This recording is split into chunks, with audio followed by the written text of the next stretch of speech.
Déjà, c'est une grande fierté de revenir ici un an après. Je suis très fier de venir présenter mon premier livre à l'IEJ devant les Master Sports. Moi, j'ai voulu présenter ce livre parce que je suis de leur génération. J'ai eu l'opportunité d'écrire ce livre pour un peu retranscrire l'histoire, enquêter, faire de l'investigation.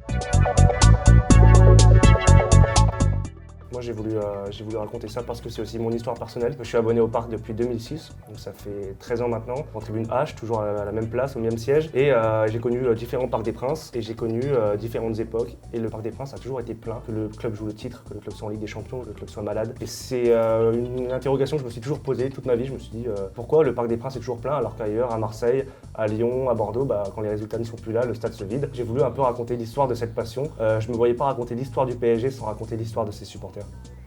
Si on va plus loin, on peut même dire que finalement l'histoire de ce club, c'est pas uniquement les centaines de joueurs qui ont porté le maillot, c'est les 48 000 personnes qui aujourd'hui garnissent le stade et c'est tous ceux qui suivent ce club. Et c'est ce qui fait son ADN, c'est-à-dire que c'est tous ces gens, ces hommes et ces femmes, ces enfants qui poussent et qui grandissent avec les couleurs rouge et bleu et qui portent véritablement le PSG là où il en est aujourd'hui. Alors certes, on a des moyens, mais surtout ce qu'on a, c'est un véritable enthousiasme et ça, il y a peu de clubs qui peuvent le partager avec nous.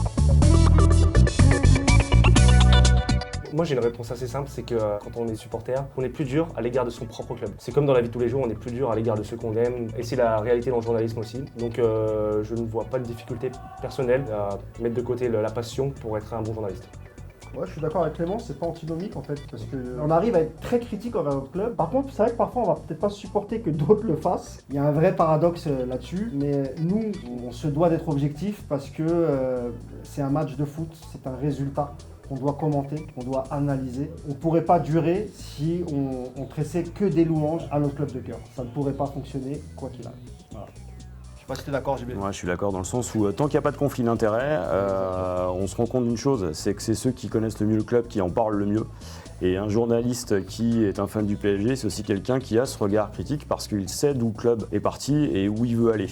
Et c'est plus une chance et un atout qu'autre chose. Et c'est justement tout l'intérêt de ce livre, c'est que ça oblige à relire son passé, à le regarder autrement. Et c'est ce qui fait, je pense, la force de ce livre, c'est d'avoir 3 auteurs qui ont été capables de prendre ce pas de recul tout en racontant leur passion. Vraiment bosser à fond, entreprendre des projets.